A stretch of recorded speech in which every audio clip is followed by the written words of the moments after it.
Good afternoon to all. At the outset, let me thank the organizers of ACT 2021 for giving me an opportunity to be a part of this great show. My topic today is Frailty and Anaesthesia. We all know that world population is aging with an expected doubling or trebling of those above 85 years in another 20-30 years. So definitely more and more elderly are going to face surgical procedures and anesthesia, where postoperative complications are more in elderly because of the physiological changes, comorbidities, and geriatric syndromes. But frailty is a new entity, which is commonly seen in older population and is associated with adverse outcome after surgery. Impact of frailty on surgical outcome has gained wide interest in the last 5 years with a rapid increase in publications. So we, the perioperative physicians, need to be familiar with this new concept, frailty, its assessment and optimization strategies. So what is or what is not frailty? Look at the dictionary will give a meaning of weakened, delicate, or easily broken. It was a term used to describe an old man who looks weak and unsteady, which carries a negative image about his outcome. So now frailty is defined as a multidimensional syndrome of decreased physiological reserve and diminished resistance to stresses.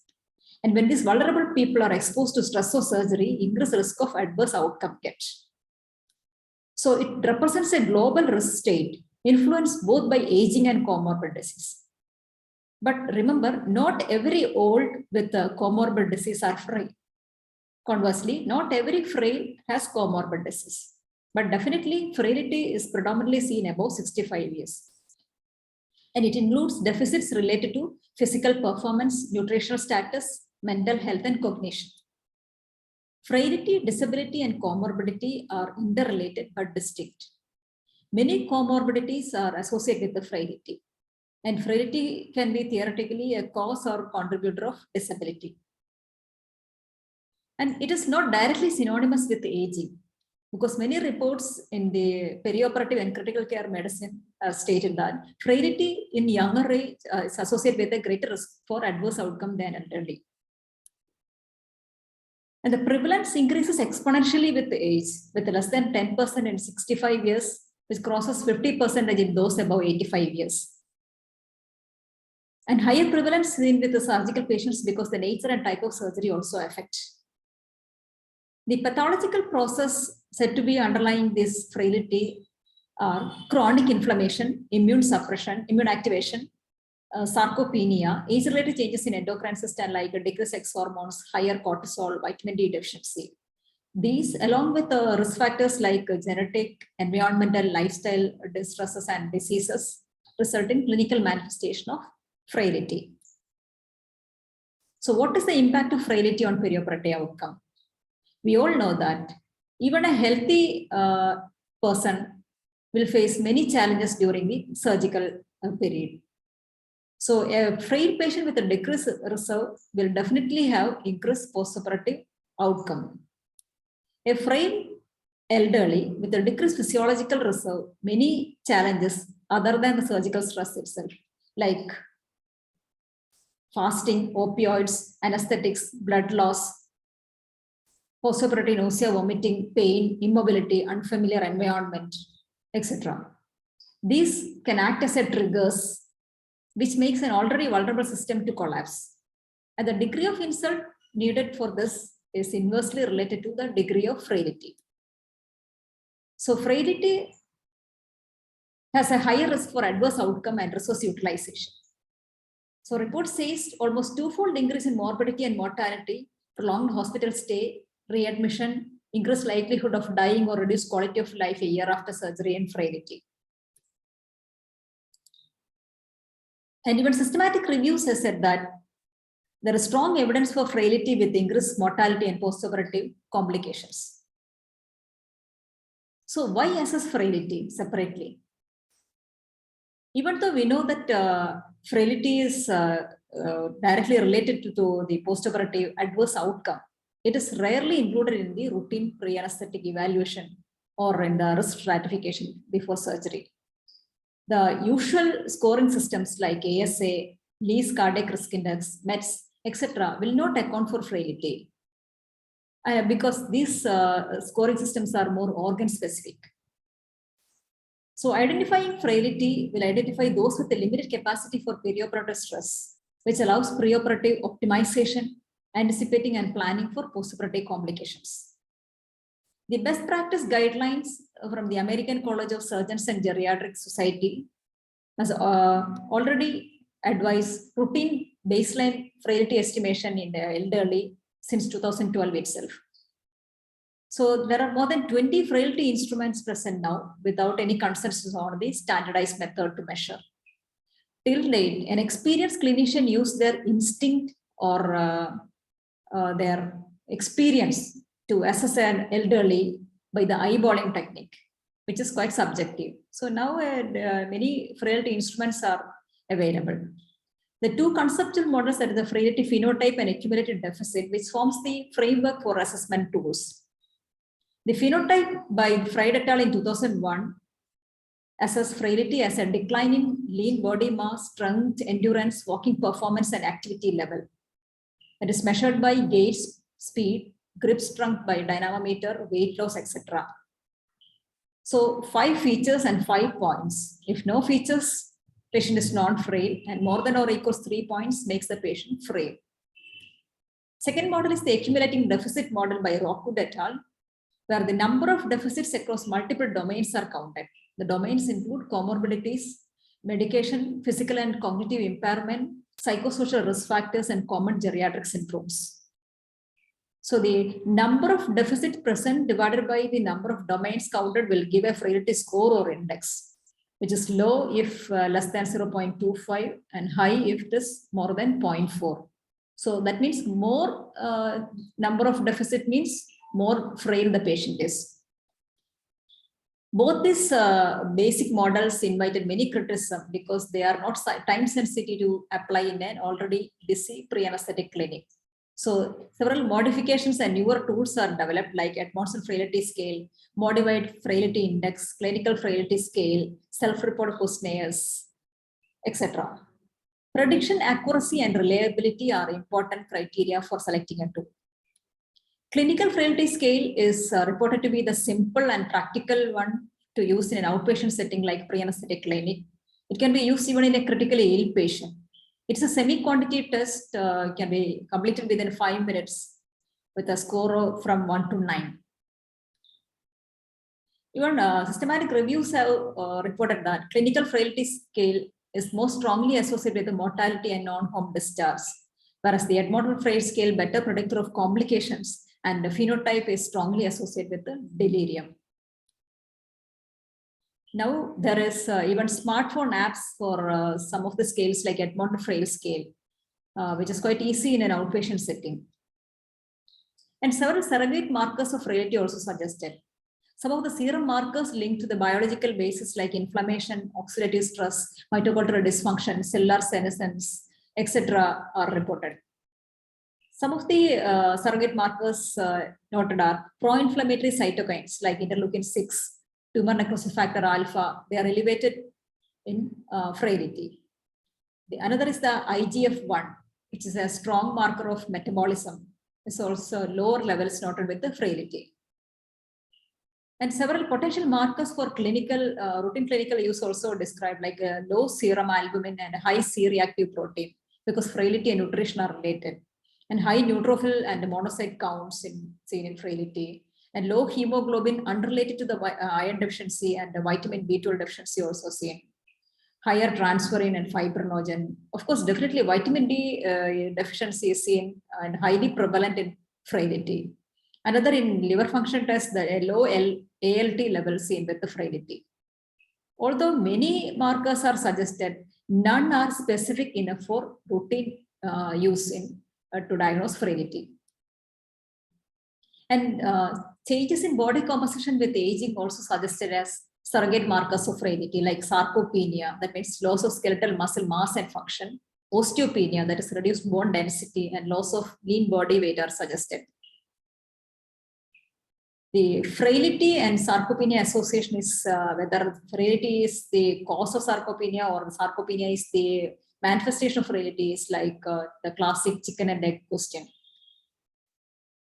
Utilizing existing radiological tools for the assessment of frailty is a novel idea. You can assess the sarcopenia and osteopenia from the existing radiological imaging like MRI and CT, from which density of muscle, bone, and fat can be noted with the help of software packages. Even ultrasound imaging can be used for muscle thickness for sarcopenia. But remember, only the muscle thickness can be measured, not the function, to diagnose sarcopenia. Psoas sarcopenia and vertebral osteopenia at L3 level can be noted in frail patients. Also, the cranial CT can give indirect estimation of cognitive decline from the brain atrophy. So once diagnosed, how are you going to improve the outcome in frail patients? Can you treat or modify frailty? At present, there is no silver bullet to treat frailty. But there are several prehabilitation measures which makes the frail patient fitter to improve the outcome.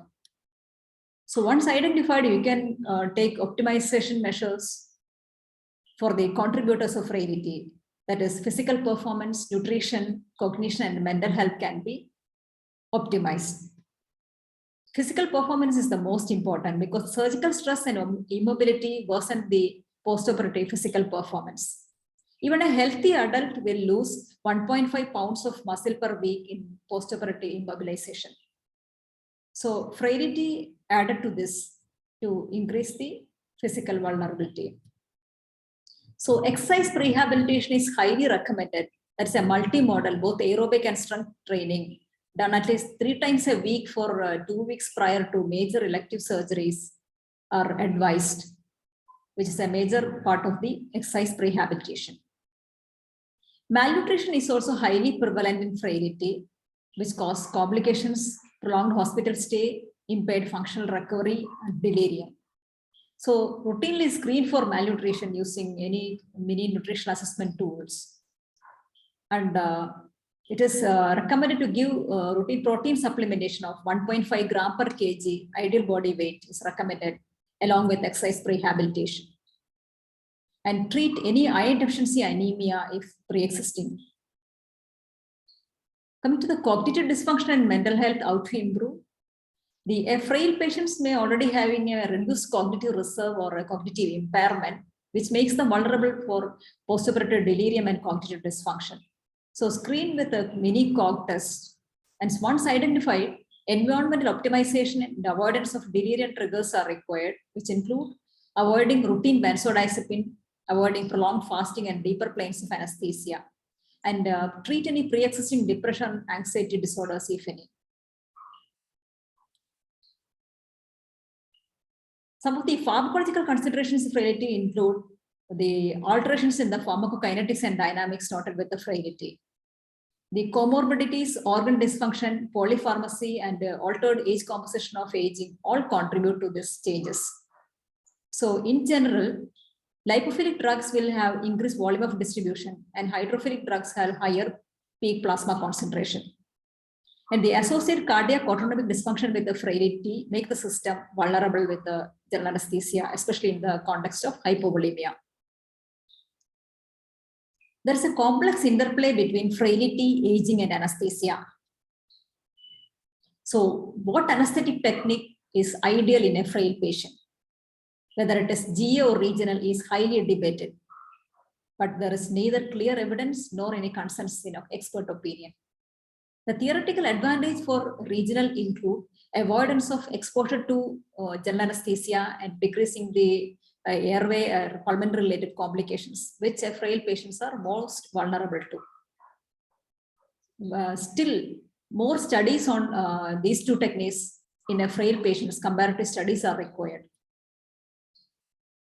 So some of the anesthetic concerns include careful selection of the anesthetic plan. Definitely you need increased monitoring, especially routine BIS and invasive blood pressure monitoring, because a triple low state of low mean arterial pressure, low BIS and low MAC equivalence will increase the risk of postoperative mortality. And avoid all modifiable factors. A triple low state is reported to increase the postoperative mortality in frail patients. Some of the frailty interventions include early recognition and treatment of complications, maintain adequate hydration and nutrition. Early mobilization and rehabilitation will prevent deconditioning postoperatively. And in those at risk of delirium, take measures like sleep hygiene by decreasing the sound in the postoperative ICU, avoid restraints, good analgesia, minimize opioids, sensory enhancement with the hearing and visual aids, avoid unnecessary indwelling catheters. All these are very important. Other interventions include avoid unnecessary fasting. Unrestricted access to solid and clear fluids up to 6 and 2 hours is recommended if the aspiration risk is minimal. And a preoperative carbohydrate drink of 45 grams will decrease the discomfort and anxiety, and it is recommended except in IDDM patients. A high protein rich diet is recommended in the postoperative period. It should be started as early as possible as tolerated by the surgical pathology. And immunonutrition with arginine and omega-3 fatty formulas are also proposed for before elective major abdominal surgeries. Other principles of perioperative care include a multidisciplinary pre-op evaluation. That is very important. That should include, beyond the usual pre-anesthetic evaluation, consider the quality of life, treatment expectations, and end-of-life preference. Encourage the patient to bring sensory aids like hearing and aids and glass. Proper communication with the patient and family is crucial in many decision making. In a frailest patient, modify the surgical plan, like minimally invasive or a staged surgery may be done.